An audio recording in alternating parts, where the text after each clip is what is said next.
Welcome to Pittsburgh, Pennsylvania. I'm here live with my brother Matt. I'm visiting for a couple of weeks, and we're live right now with both Uber Eats and DoorDash. So join us on this ride along. Let's find out how much money we can make.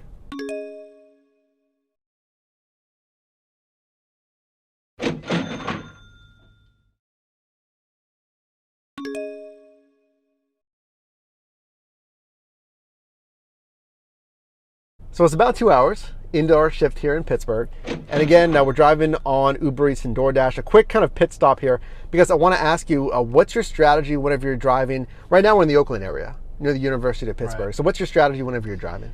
So my strategy today, it's really based on the time of day and the day of the week. So today happens to be Saturday. So I know a lot of people early in the morning, whether it's college students or people in the neighborhoods nearby, or ordering coffees, ordering breakfast. So these first 2 hours have really been focused around those specific areas. Focused on breakfast, huh? Focused on breakfast. The most important meal of the day. It's been a lot of breakfast. And this is interesting because we went online at 8:30 a.m. bright and early on a Saturday morning. It's about 10:30 right now. It's been very steady. And I know in just talking, your strategy has really been kind of ping-ponging back in this college area. And it seems like, as people are waking up, we're getting these breakfast runs and they're pretty predictable, right? I'd say that.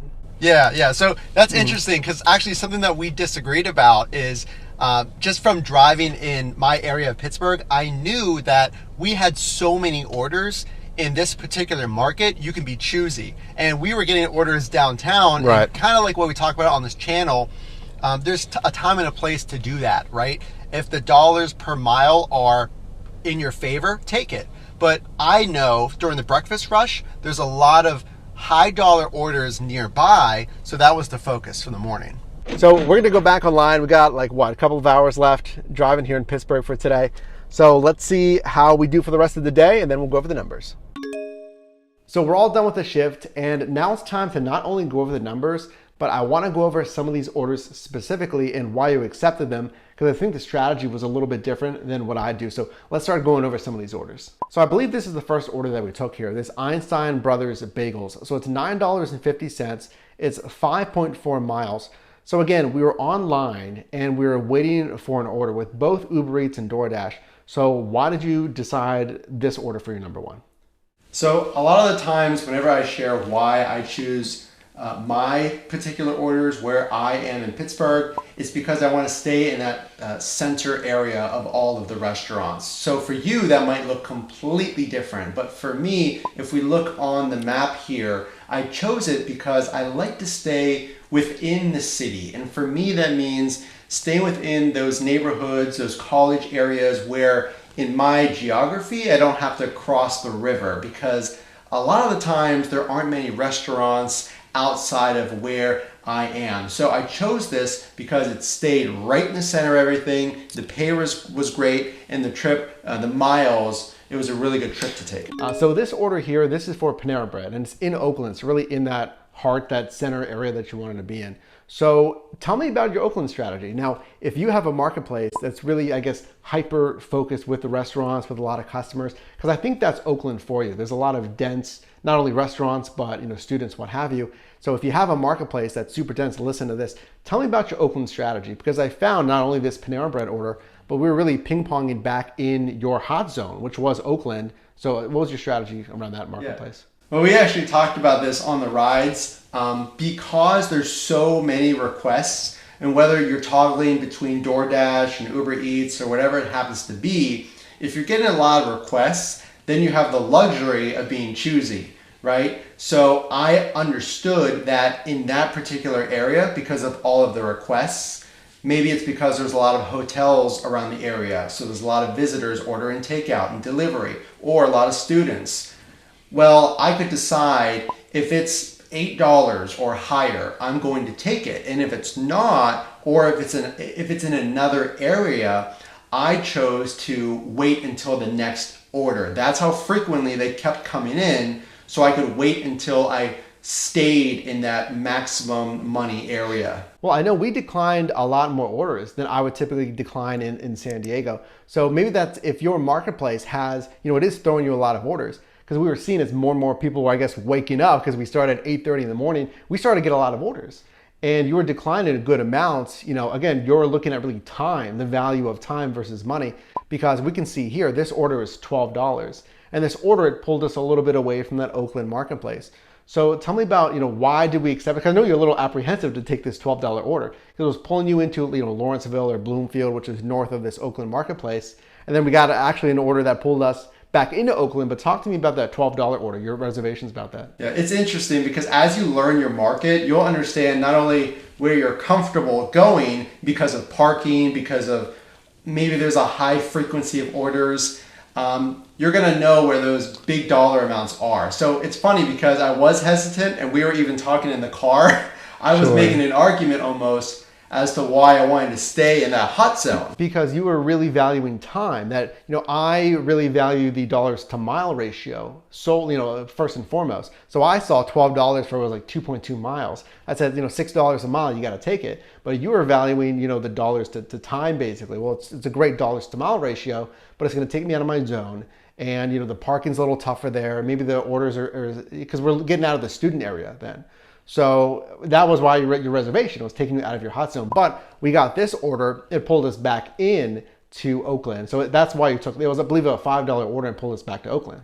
Right. So again, think about this. Where do you want your strategy to be? Where in your town or your city is that hot zone per se? And the best thing is that's completely up to you. If you want to stay maybe close to home because that's where you're comfortable, maybe you drive into a shopping plaza it's a very well-developed town. It has a lot of restaurants. Well, for me, that hot zone is near the colleges because the students like to order food pretty frequently. So this order took us out of that zone, but then I got paid to go right back in there because of that $5 order. And it speaks to really demographics. Again, we're not talking about a big marketplace. So I know, some of you are watching from a smaller, medium-sized marketplace.